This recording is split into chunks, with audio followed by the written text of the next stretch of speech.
Daily Heavenly Manna, September 9th.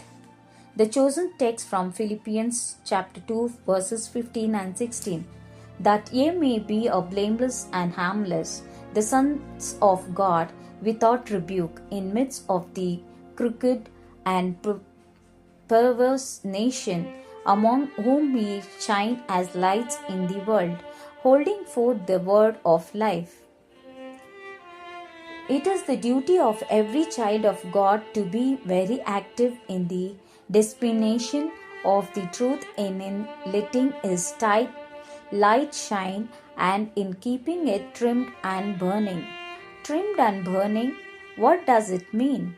It means that we must give very close attention to the words of life, that we may come to an exact knowledge of the truth, that we must carefully and faithfully trim away every wastage of error as fast as it becomes apparent to us, whether it be an error in doctrine or in our daily walk and conversation, so that the pure light of divine truth may shine out with the little obstructions as possible through the medium of a clear and transparent character.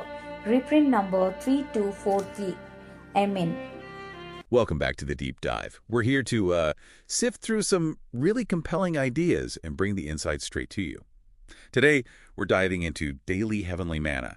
It's a devotional, and we're focusing on a September 9th entry. It's quite a potent one. It really is. It draws from Philippians chapter 2, specifically verses 15 and 16. Right. The part about being blameless and harmless sons of God without rebuke.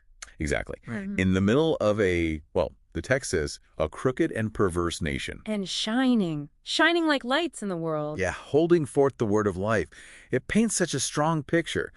But then the manna text zeroes in on this phrase, keeping your light trimmed and burning. Yeah.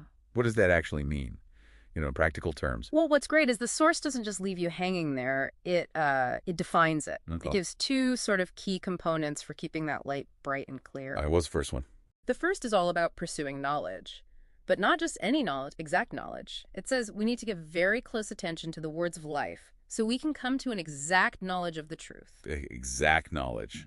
That's thought demanding. It's not just skimming the surface then? Not at all. It implies, really digging in, understanding the details, the nuances. Like really understanding what you believe and why. Precisely. No room for fuzzy thinking if you want that pure light. It requires effort. Real mental effort. That makes sense. It's an active process.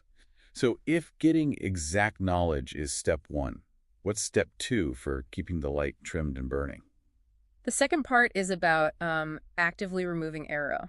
The text puts it as needing to carefully and faithfully trim away every vestige of error. Every vestige. Like even the smallest bits. Yeah, exactly. And here's the really interesting part.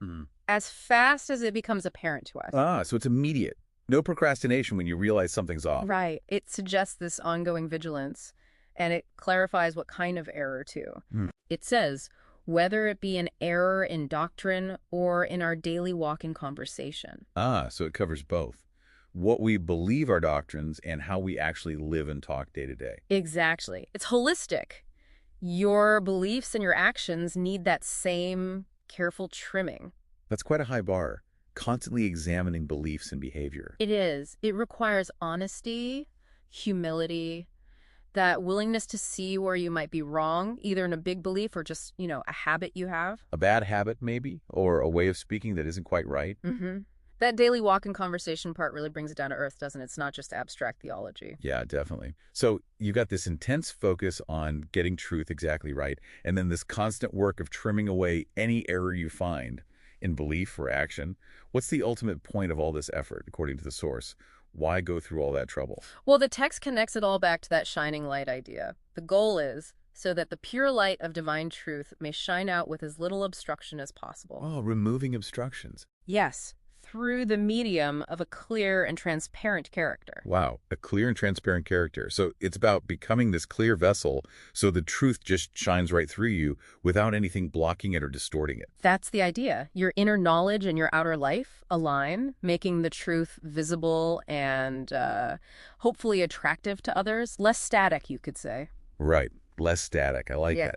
So, okay, to kind of pull this together for everyone listening, this deep dive into the September 9th manna really lays out a core duty, doesn't it? It does. It's this two-part job.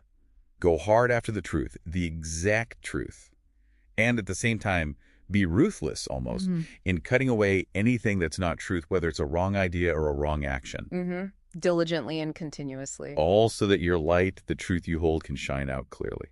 Which really leaves us with a challenging thought, maybe something for you, our listener, to reflect on. Go for it. Yeah. Thinking about this.